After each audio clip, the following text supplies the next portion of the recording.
کچھ بات کریں گے دبئی لیکس کے حوالے سے، جو کہ پاکستان سے 27 جرنلسٹ ہیں جنہوں نے پاکستان کی طرف سے حصہ لیا. بخاری صاحب، ان کی جانب سے نیوز تو یہ ہونی چاہیے تھی کہ یہ ایسٹس ہیں جو کہ ان لوگوں نے ڈکلیئر نہیں کی ہیں، لیکن وہ سب تو ڈکلیئرڈ ہیں. یہ آج ہمارے انٹیریئر منسٹر نے بھی کہہ دیا ہے. دیکھیے، گزارش یہ ہے کہ اس سے پہلے کہ ہم اپنے چہیتے انٹیریئر منسٹر کی طرف جائیں، تھوڑا سا ہم ریکال کر لیں کہ یہ ہوتا کیسے ہے. یہ ایک عالمی اشرافیہ ہے جس کو انٹرنیشنل اسٹیبلشمنٹ آپ کہہ سکتے ہیں. وہ اس طرح کی درفندنیاں چھوڑتی ہیں اور اپنی مرضی کے نتائج اخذ کرنے کے لیے انویسٹ کرتی ہیں اس میں. Right. Let us go back to Panama. Panama کا سکینڈل آپ کو یاد ہے، 482 افراد کے بارے میں اس تفصیل تھی کس کی کیا کیا جائیداد ہے.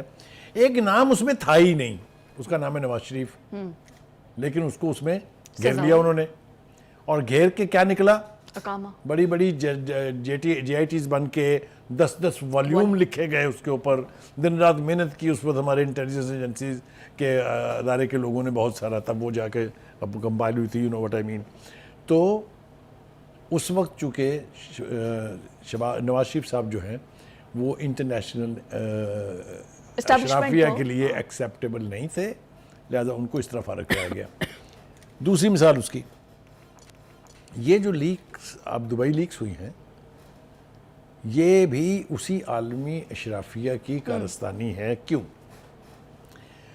27 ممالک کے لوگوں کا ذکر ہے اس میں، including India and Pakistan. India کے کسی نیشنل میڈیا کے ایک ادارے نے بھی اس کو ہائپ نہیں دی.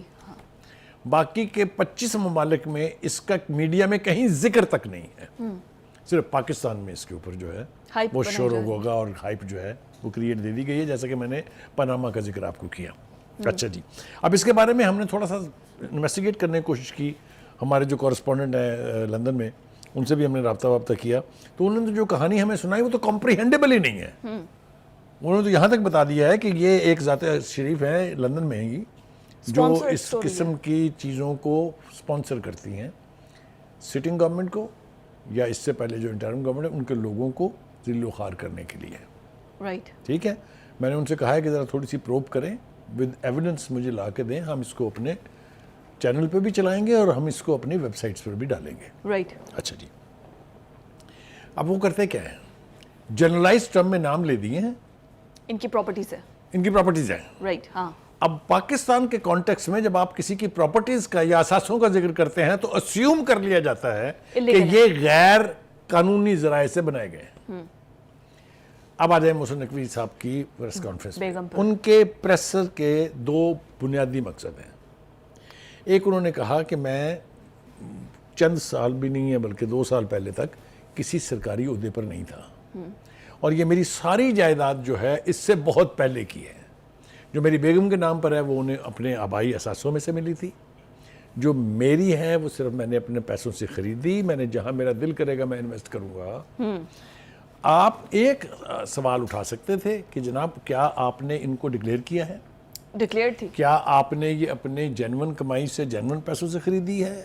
یہ رائٹ تو آپ کے پاس ہے، لیکن باقی کا رائٹ جس طریقے سے اس کو پروجیکٹ کرنے کی کوشش کی گئی ہے یہ آپ کے پاس نہیں ہے. اب اس کے لیے انہوں نے بڑی تفصیل سے انہوں نے بات کی ہے. انہوں نے کہا کہ جناب اس چیز پہ مجھے اعتراض صرف یہ ہے کہ 6 سے 7 سال قبل میرے پاس کوئی حکومتی عہدہ نہیں تھا.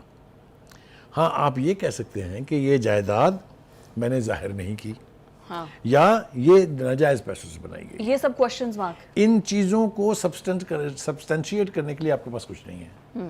لہذا تو بہت زیادتی ہے نا.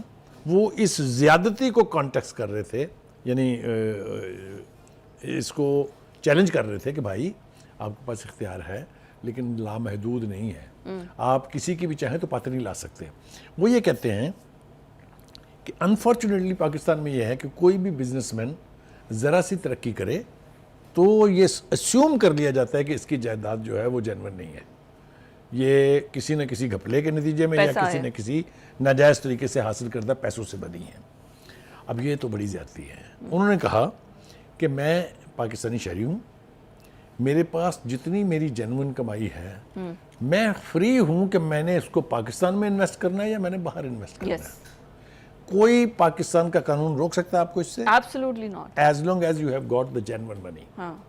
تو یہ آج انہوں نے اس کی وضاحت تو کر دی ہے اور ہم توقع کرتے ہیں کہ اس معاملے کو unnecessarily ہائپ دینے کی نہ ضرورت ہے اور نہ دینی چاہیے. نہیں مجھے تو یہ اور یہ سمجھ ہم نہیں ہے. صرف محسن نقوی کے حوالے سے نہیں کہہ رہے ہیں. حسین نواز نے بھی ایون بلاول نے اور آصفہ نے بھی بتا دیا, شیر افضل مروت کا نام تھا انہوں نے بھی بتا دیا, سب نے کہا کہ ہم نے یہ سب نے پوائنٹڈلی بتا دیا کہ یہ ہمارے اثاثوں میں ڈکلیئرڈ ہے. اب آپ مجھے یہ بتائیے کہ یہ تو وضاحتیں آ رہی ہیں نا اب, لیکن وہ جو ڈیمیج ہونا ہوتا ہے کسی کے پرسن کو وہ تو ہو گیا نا. اسی کے لیے تو حتک عزت آ رہا ہے. اچھا دیکھتے ہیں نا کہ حتک عزت جو ہے وہ اونٹ کس کروٹ بیٹھے گا.